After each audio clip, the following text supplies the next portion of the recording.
계속해서 하나님 말씀 예레미야서 말씀을 나누고 있습니다. 오늘은 예레미야 말씀을 통해 다 같이 한번 읽어볼까요? 시작. 잘못을 했습니까? 우리가 무슨 잘못을 했습니까? 이 제목으로 말씀을 나누도록 하겠습니다.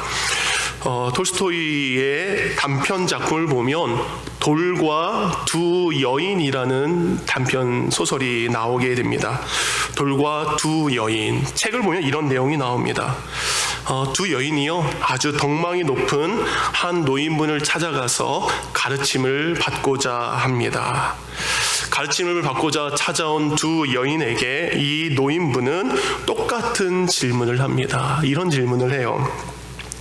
지금 이 순간 마음에 가장 무거운 짐이 되는 죄가 무엇인지 말해보세요. 여태까지 살면서 수많은 죄와 잘못을 저질렀을 텐데 여전히 가장 큰 짐으로 남아있는 것이 무엇인지 한번 얘기해보세요 라고 합니다. 그래서 어떤 한 여인이 먼저 이야기합니다. 저는 제가 젊었을 때 남편을 버렸습니다. 그것이 너무나 큰 죄로 생각되어서 지금도 마음이 괴로워서 견딜 수 없습니다. 그런 고백과 함께 눈물을 흘렸다라고 합니다. 다른 한 여인도 대답합니다. 저는 그래도 도덕적으로 살았습니다. 그래서 누군가에게 큰 잘못을 하지 않았습니다. 그렇게 누군가에게 큰 잘못을 한 것이 기억나지 않습니다. 라고 만족스러운 얼굴로 이야기를 했다라고 합니다. 그때 노인은 처음에 말을 했던 그 여인에게 이런 이야기를 합니다. 그대는 지금 당장 밖으로 나아가서 큰 돌 하나를 가져오되 가능한 당신이 들을 수 있는 가장 큰 돌 하나를 가져오시기 바랍니다. 두 번째 여인에게도 이야기합니다. 그렇다면 그대는 나가서 가능한 작은 돌들을 가져오되 그대가 들을 수 있는 만큼 돌들을 가져오세요 라고 자루를 하나씩 주었다라고 합니다. 두 여인은 노인이 시키시는 대로 어떤 한 여인은 자신이 들 수 있는 가장 큰 돌을 힘들게 끌고 옵니다. 또 자신이 담을 수 있는 돌만큼 자루에 담아서 노인에게 찾아왔습니다. 그런데 그때 노인이 힘들게 돌을 들고 온 그 두 여인에게 또 다른 말을 합니다. 당신들이 힘들게 가져온 그 돌들을 이제 원래 있었던 제자리에 갖다 놓으시기 바랍니다. 그랬더니 큰 돌 하나를 가지고 온 여인은 그 돌이 어디 있는지 기억하겠죠. 그래서 무겁게 힘들게 원래 있었던 그 자리로 돌을 갖다 놓았다라고 합니다. 그런데 문제는 두 번째 여인입니다. 그 수많은 돌들을 제자리에 갖다 놔야 되는데 너무 많기 때문에 제자리에 놓을 수 없는 그 여인을 보면서 그 노인이 찾아와서 이렇게 이야기했다라고 합니다. 죄라는 것이 바로 이런 것입니다. 큰 죄는 언제나 기억이 되기 때문에 자신이 죄인임을 깨닫고 그것 때문에 사람들 앞에 겸손해질 수 있습니다.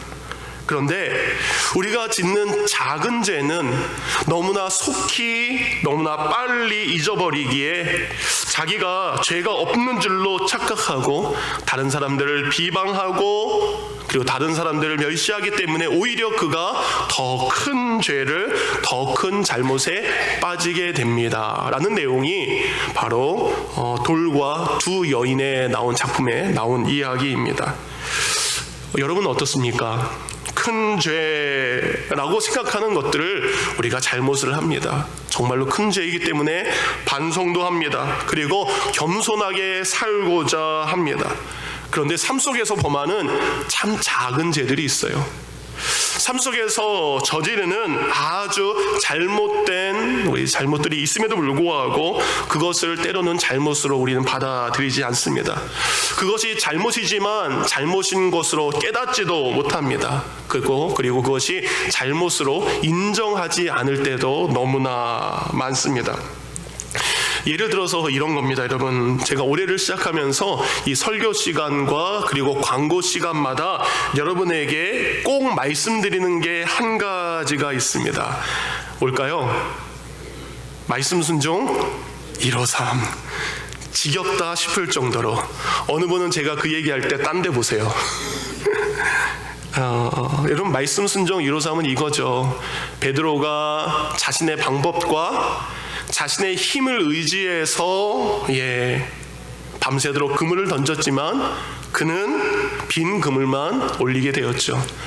그러나 예수님의 말씀을 의지했을 때, 예수님의 말씀대로 순종했을 때 그물을 던졌더니 그물이 찢어질 정도로 153마리의 물고기를 건져 올리는 은혜와 복을 베드로가 받았던 것처럼, 저는 우리 사랑하는 성도들이 하루의 1분의 이웃사랑을 통해서, 그리고 5분의 이웃과 가정과 교회를 향한 기도를 통해서, 하루 3장의 성경 말씀을 통해서 베드로가 그 말씀에 순종해서 은혜를 받았던 것처럼 우리 성도님들의 가정 가운데 그 하나님이 주신 은혜가 임했으면 좋겠습니다 해서 이 말씀을 정말 귀가 따갑도록 매주마다 드리고 있습니다.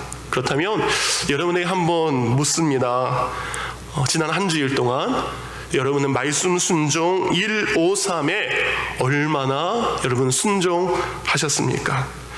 말씀 순종 153을 나눈 지 이제 6개월이 됐습니다. 6달이 되었습니다. 마음으로 한번 손을 드셔보시기 바랍니다. 진짜 손을 들면 창피할 수 있으니까 마음으로만.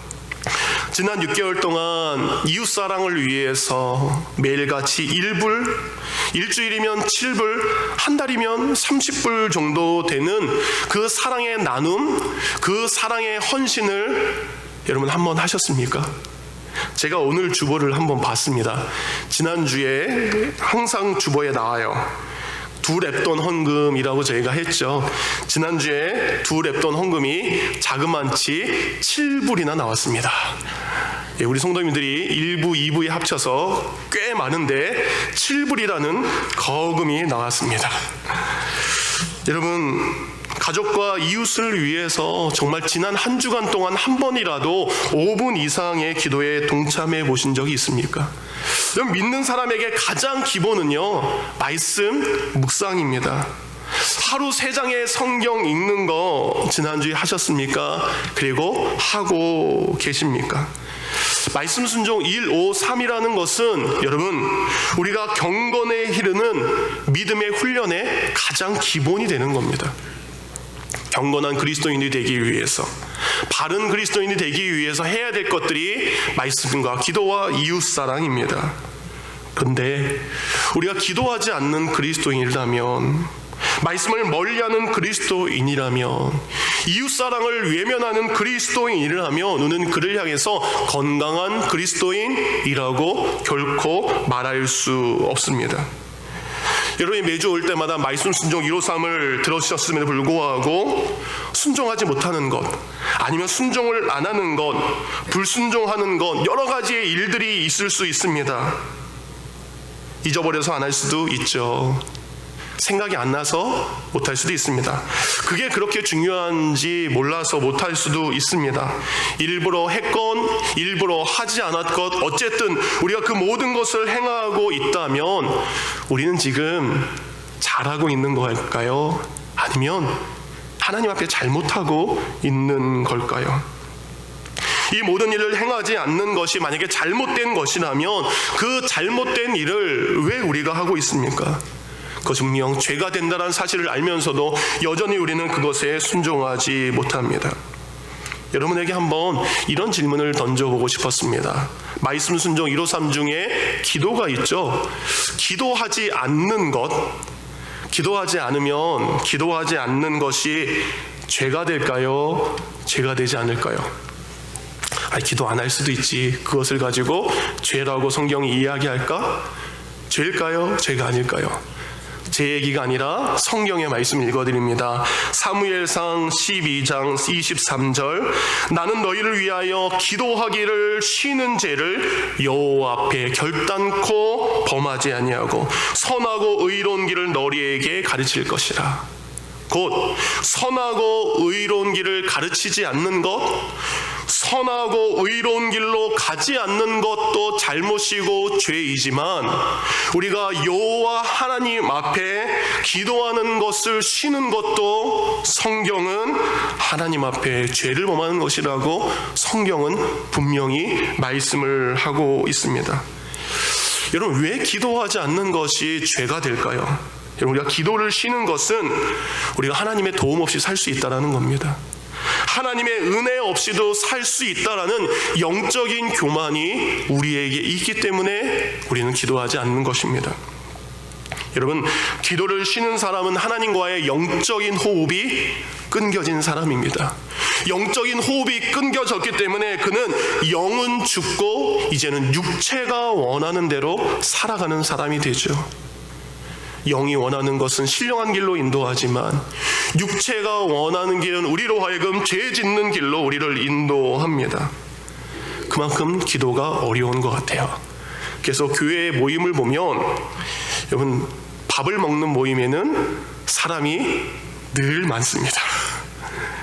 근데 기도하는 모임에는 왜 이렇게 사람이 적은지.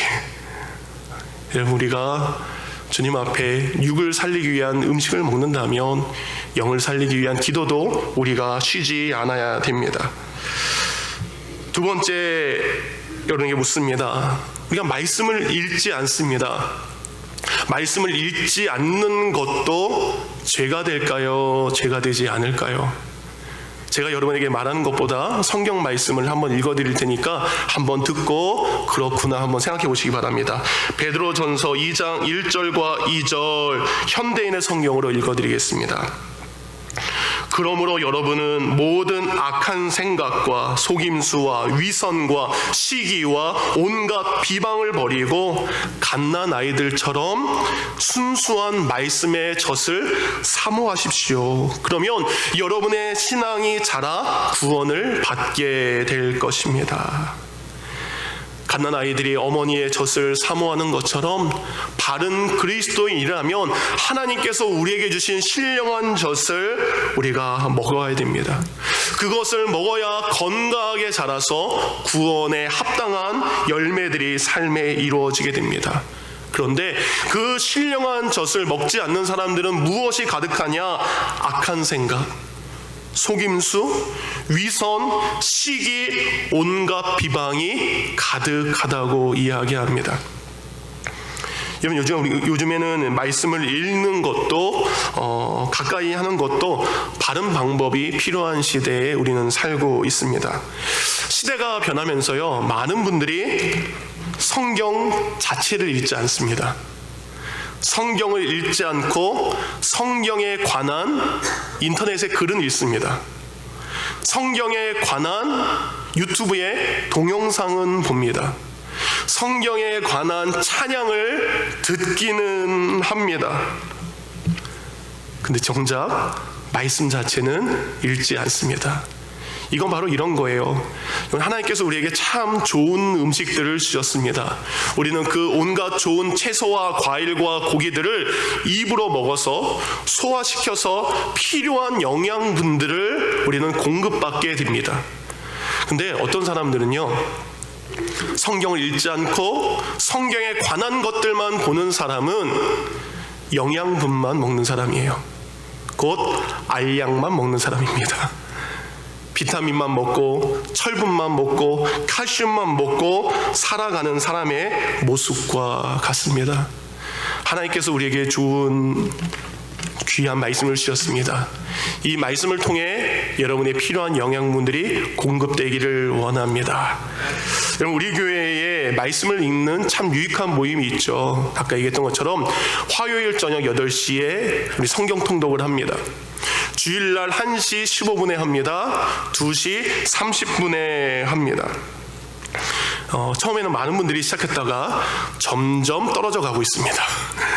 여러분, 다시 한번 말씀 묵상하는 거에 도전하시기 바랍니다. 지금 들어오셔도 늦지 않았습니다. 여러분, 말씀을 가까이 하고 묵상하는 그리스도인이야말로 바른 믿음을 가진 그리스도인의 참된 모습입니다. 마지막 질문을 하나 더 할게요. 여러분, 이웃을 사랑하지 않는 것 죄가 될까요? 죄가 되지 않을까요? 여러분, 이웃사랑은 그 모습으로 드러나게 됩니다. 지난 6개월 동안 여러분의 지갑은 이웃사랑을 위해서 얼마나 지갑이 자주 열리셨습니까? 그래서 어느 분이 이런 얘기 하더라고요. 예, 목사님, 저 지갑 자주 열었습니다. 그래서 그분에게 이렇게 묻고 싶습니다. 예, 그 이웃이 혹시 친한 사람 아닌가요? 그 이웃이 친해지고 싶은 사람 아닌가요? 그 이웃이 혹시 나에게 나중에라도 도움을 줄 수 있는 사람에게는 지갑이 참 자주 열리지 않았습니까? 그래서 예수님께서 우리에게 마태복음 5장 46절과 47절에 이런 말씀을 하셨습니다. 현대인의 성경입니다. 너희를 사랑하는 사람만 사랑하면 너희가 무슨 상을 받겠느냐? 세무원, 세리들도 그만큼 하지 않느냐? 또 너희가 너희 형제들에게만 인사하면 남보다 나을 것이 무엇이겠느냐? 믿지 않는 사람들도 그렇게 하지 않느냐라고 이야기합니다. 믿음이 없는 사람들조차도 자기와 친한 사람들에게는 선한 것을 베풉니다. 친절하게 베풉니다. 유대인들이요, 죄인이라고 손가락질하는 세리들조차도 친한 사람들과는 반갑게 인사합니다. 그런데 그런 정도로 무슨 상이 있겠느냐? 예수님께서 직접 말씀하시네요. 예수님 말씀이 뭐예요? 무슨 상을 받겠느냐? 여러분, 이 이야기는 상이 있다라는 이야기일까요? 상이 없다라는 이야기일까요? 결론은 여러분 스스로 내리시기 바랍니다. 친한 사람에게는 스타벅스 가서 5불짜리 커피, 요즘에는 10불짜리 음식도 없어지는 것 같아요. 친한 사람에게는 15불짜리 음식도 우리는 마구 쏩니다. 지갑에 불이 날 정도로 카드를 긁습니다. 아까워하지 않습니다. 지갑을 자주 엽니다. 그런데 예수님께서 그렇게 친한 사람에게 지갑 여는 것 뭐라고 이야기하십니까? 우리가 믿는다라고 하는 그리스도인이라 하면서 도움이 필요한 이유, 정말 누군지 알 수 없지만 그를 섬길 수 있는 그곳에 단 1불도 나누는 것을 아까워한다면 믿는다라고 하는 그 사람이 지금 잘하고 있다라고 이야기하십니까? 아니면 잘 못하고 있다라고 말씀하십니까? 우린 때로는 그 작은 섬김조차 판단하고 정죄하면서 할 때가 있습니다. 그래, 내가 도네이션 할게요, 내가 도와줄게요 라는 마음을 열고 지갑을 열지만 어떤 사람을 봅니다. 근데 저 사람의 그런 모습에 안 되겠네, 지갑을 닫아버립니다. 도움이 필요한 단체들이 있습니다. 저 사람들이 저딴 식으로 일을 하네 라고 지갑을 닫아버리게 됩니다. 그 작은 섬김과 나눔조차도 우리는 단정하고 판단하고 계산할 때가 많습니다. 목마른 사람에게 우리는 물을 예면하고 있습니다. 배고픈 사람들에게 밥을 나누지 않고 있습니다. 추운 사람들에게 옷 한 벌 나누지 않고 있습니다. 그런 사람들에게 마지막 심판의 날에 예수님께서 이렇게 묻지 않으시겠습니까? 믿는다라고 하면서 왜 이웃사랑하지 않고 그렇게 살아왔느냐? 묻지 않으시겠습니까? 여러분, 우리가 믿는 자로서 우리가 하지 않아야 될 것들, 예를 들면 우상숭배, 주술, 원수 맺는 것, 분쟁, 시기, 분냄, 당 짓는 것, 분열하는 것, 이단을 믿는 것, 투기하는 것, 술 취하는 것, 방탕하는 것, 여러분, 이 모든 것들은 우리가 잘못된 것으로 인정합니다. 그리고 그런 일을 하면 내가 잘못했습니다 라는 것을 우리는 인정하고 동의합니다. 그런데 반대로 우리가 해야 될 것들을 하지 않은 것에 대해서 우리는 쉽게 죄로 인정하지 않습니다. 당연히 해야 될 것들을 하지 않는 것에 대해서 우리는 그것이 잘못이라고, 그것이 죄라고 우리는 받아들이지 않고 있습니다. 근데 야고보서 4장 17절은 그렇게 선을 행할 줄 알고 있는 우리가 마땅히 해야 될 것을 해야 되는 우리가 하지 않았을 때 그것에 대해서 이렇게 이야기합니다. 개역개정으로는 그러므로 사람이 선을 행할 줄 알고도 행하지 아니하면 뭐라고 이야기할까요? 죄니라. 현대인의 성경입니다. 그러므로 사람이 선한 일을 해야 된다는 것을 알면서도 실천하지 않으면 바로 그것이 죄입니다. 우리말 성경입니다. 그러므로 누구든지 마땅히 해야 할 선한 일이 무엇인지 알면서도 그 선한 일을 행하지 않으면 그 사람은 죄를 짓고 있는 것입니다. 여러분, 이웃을 사랑하는 것이 선한 일인가요? 여러분, 기도해야 되는 것이 마땅한 일인가요? 우리가 말씀을 읽어야 되는 것이 당연한 일 아닌가요? 그런데 그러한 것들을 할 수 있으면서 해야 되는 것인지 알면서도 하지 못하고 있는 것, 우리가 지금 잘하고 있는 것입니까? 잘 못하고 있는 것입니까? 일부 때도 우리 집사님들, 우리 재직들이 계셨어요. 우리 집사님들에게 묻습니다. 우리 집사님들, 예. 여러분들이 먼저 교회를 위해서 기도해야 되는 것이 마땅한 것인가요? 마땅하지 않은 건가요? 마땅한 것입니다. 그런데 왜 교회를 위해서 기도 안 하십니까? 여러분, 재직이나 직분자가 그 누구보다도 먼저, 그 누구보다도 많이 교회를 위해서 기도해야 됩니다. 근데 기도하지 않고 있다면 잘못하고 있는 것입니다.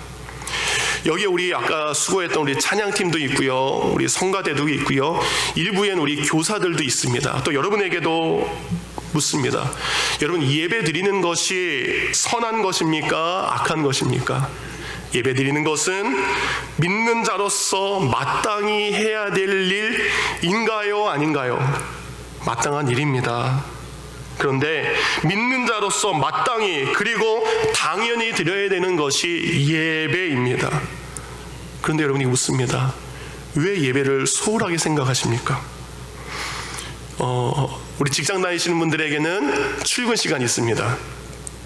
출근 시간 정확하게 지키실 겁니다. 우리 집사님들 중에 우리 오너 사장님들이 계십니다. 가게 문 칼같이 엽니다. 우리 학교 학생들에게는 등교해야 될 정해진 시간이 있습니다. 그런데 여러분, 왜 예배 드리십니까?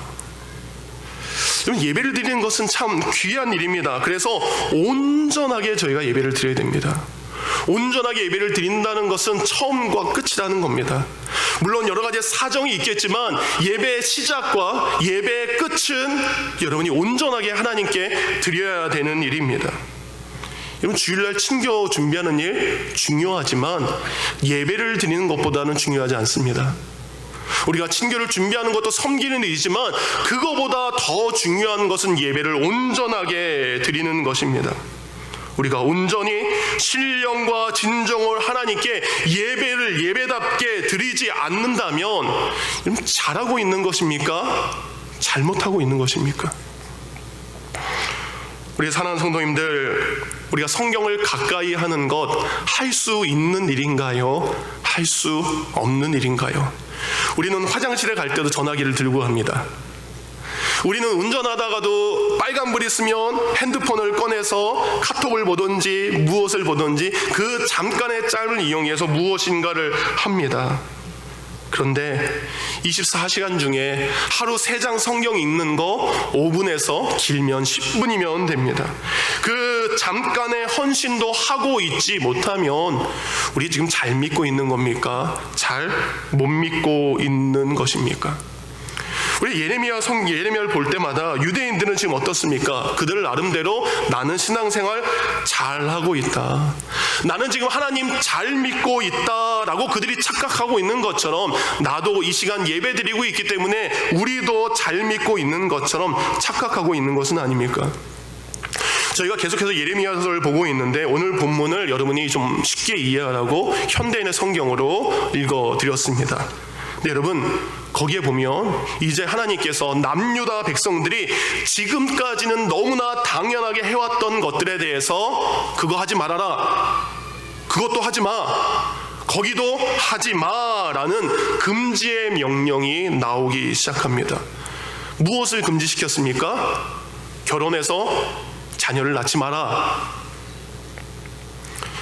초상집에, 가족을 잃은 초상집에 찾아가서 그들을 애도하는 거 하지 마. 잔치집에 찾아가서 그 즐거움에 함께 참여하는 것 하지 마.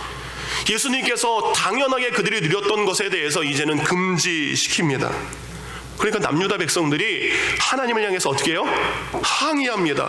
오늘 본문 10절을 보시겠습니다. 내가 이 모든 것을 백성에게 말할 때에 그들이 너에게 여호와께서 어째서 우리에게 이런 큰 재앙을 선포하심이 어찌 됨이요? 우리의 죄악은 무엇이며 우리가 우리 하나님 여호와께 범죄한 것은 무엇이냐 하거든. 우리말 성경으로 이야기하면 뒤에가 어째서 우리에게 이런 큰 재앙을 선포하시는가? 우리가 잘못한 것이 무엇이며 우리가 우리 하나님 여호와께 범죄한 것이 무엇이냐 묻거든이라고 되어 있습니다. 하나님께서 자신들에게 해야 될 것들에 대해서 하지 못하게 금지시킨 것에 대해서 그들은 이야기합니다. 하나님, 우리가 뭘 잘못했다고요? 하나님, 우리가 무슨 큰 잘못을 했길래 이런 일들을 하십니까? 그들은 아무 잘못도 없는 것처럼 하나님 앞에 항의하기 시작합니다. 자신의 잘못조차 알지 못하는 이스라엘 백성들을 향해 남유다 백성들에게 하나님은 그 이유에 대해서 11절부터 13절을 통해 무엇이 잘못됐는지 그 이유를 정확하게 말씀하고 계십니다. 너는 그들에게 이렇게 대답하라. 여호와께서 말씀하셨다. 너희 조상들이 나를 떠나서 다른 신들을 쫓아 그들에게 절하고 섬기며 나를 버리고 내 법을 지키지 않았다. 그런데 너희는 너희 조상들보다 더 많은 악을 행하였다. 너희가 모두 너희 마음에 악한 고집대로 행하고 나에게 순종하지 아니하였으므로 내가 너희를 이 땅에서 너희와 너희 조상들이 전에 알지 못하던 땅으로 추방해 버릴 것이다. 너희는 거기서 밤낮 다른 신들을 섬기게 될 것이며 나는 너희에게 은혜를 베풀지 않을 것이다. 지금까지 당연하게 해왔던 것들을 하지 못하게 된 이유는 그들이 해야 될 것들을 하지 않고 하지 않아야 될 것들을 했기 때문입니다. 그들이 하지 않아야 될 것 중에 가장 먼저 한 것, 그것은 바로 하나님을 버린 것입니다. 11절을 개역개정으로 읽어드리면 이렇습니다. 나는 그들에게 대답하기를 여호와께서 말씀하시되 너희 조상들이 나를 버리고 다른 신들을 따라서 그들을 섬기며 그들에게 절하며 나를 버려 내 율법을 지키지 아니하였습니다. 11절은 두 번이나 우리에게 이야기합니다. 너희가 나를 버렸다. 너희가 나를 버렸다. 곧 남유다 백성들이 하나님을 버린 것입니다. 하나님을 버리고 다른 신들을 찾아갑니다. 다른 신들에게 부르짖으며 그들에게 절하기 시작합니다. 여러분, 이처럼 하나님을 버린 사람들은 하나님께 기도하지 않습니다. 하나님을 찾지 않습니다. 하나님 외에 다로 의지할 것이 있기 때문에, 다른 것 붙잡을 수 있기 때문에 그들은 하나님을 찾지도 않고 하나님을 기도하지도 않습니다. 하나님께 기도해야 되는 당연한 것들을 포기했을 때, 우리가 당연하게 누리는 것들을 못 누릴 때가 온다라고 성경은 말씀하고 계십니다. 근데 남유다 백성들은요, 하나님만 버린 것이 아닙니다. 그들은 하나님을 버리고 하나님의 말씀을 또한 버렸습니다. 11절에 보니까 내 율법을 지키지 아니하였음이라 라고 되어 있습니다.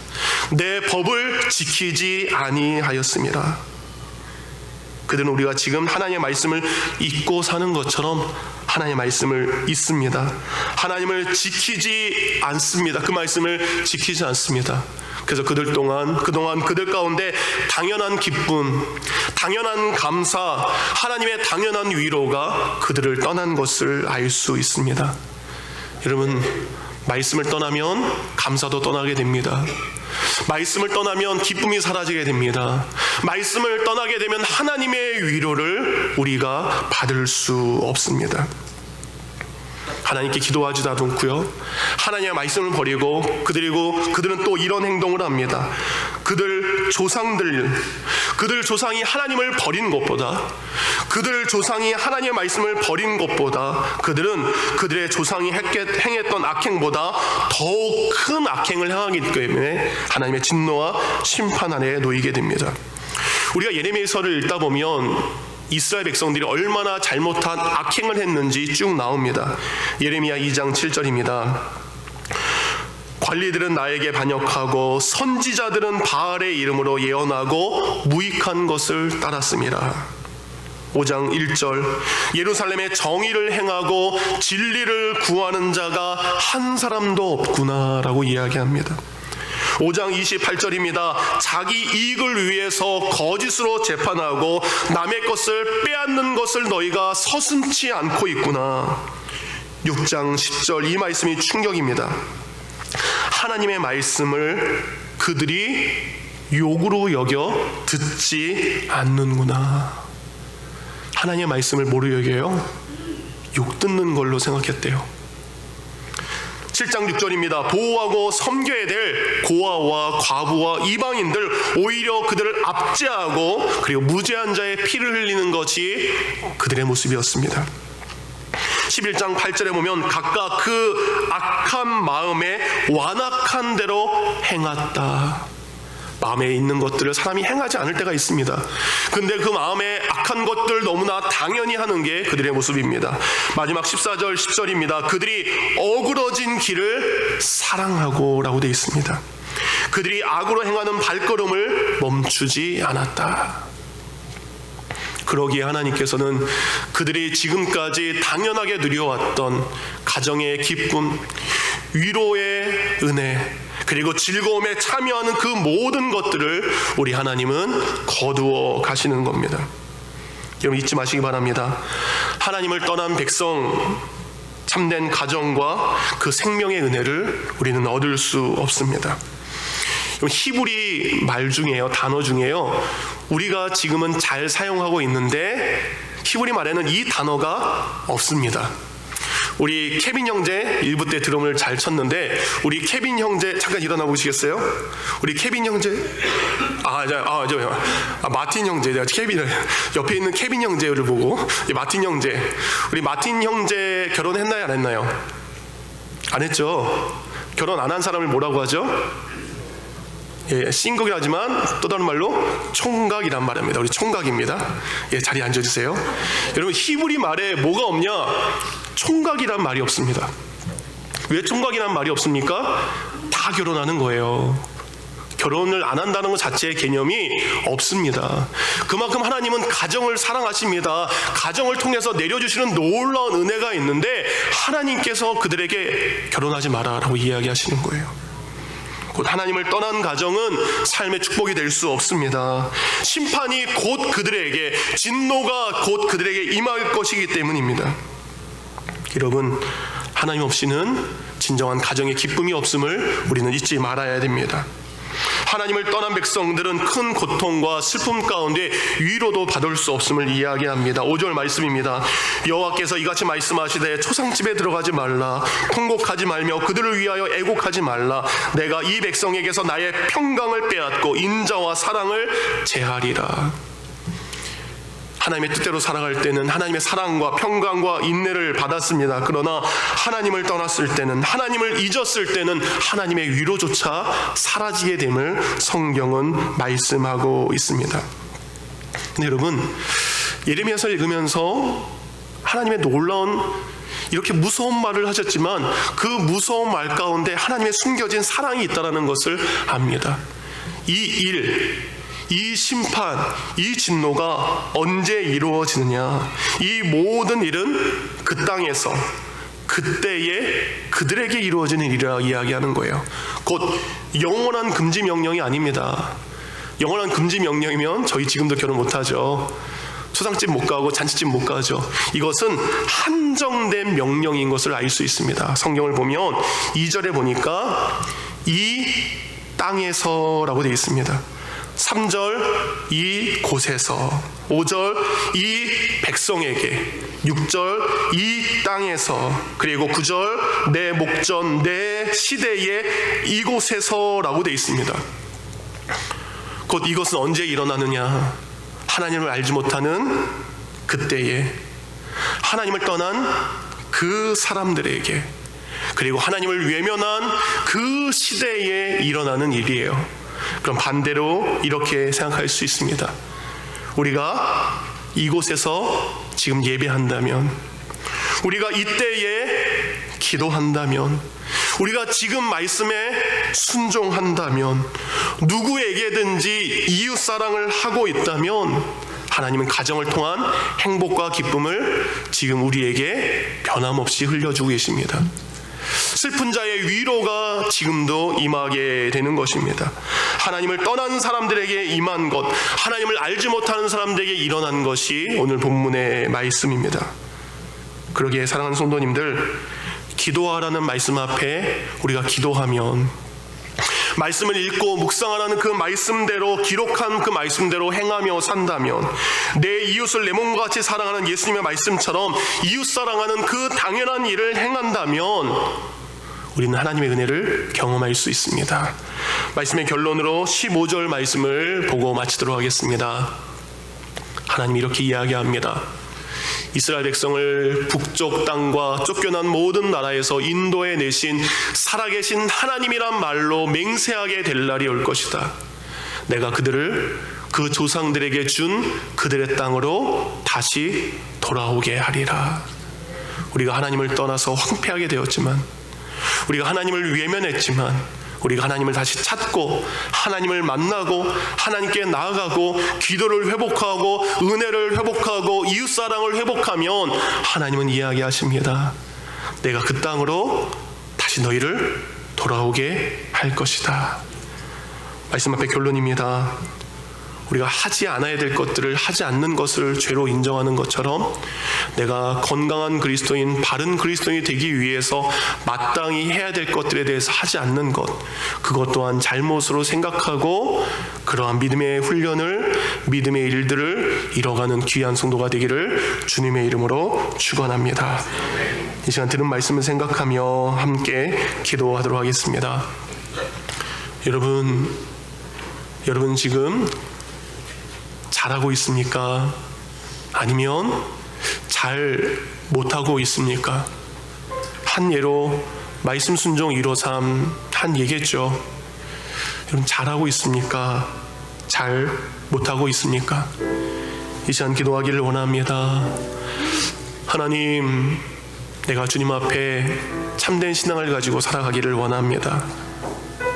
죄를 멀리하는 것, 해야 될 것들을 하지 않는 신실한 성결한 주의 백성이 되게 하옵소서. 주님, 우리를 건강하게 하는 믿음의 놀라운 선물들이 있습니다. 기도하며 말씀 보며 이웃 사랑하는 이 귀한, 우리가 당연히 해야 될 것들을 감당하는 성도가 되어서 믿음에 합당한, 믿음의 건강한 성도가 되게 해달라고 주님 앞에 합심하여 기도하겠습니다. 기도합니다. 좋으신 아버지 하나님,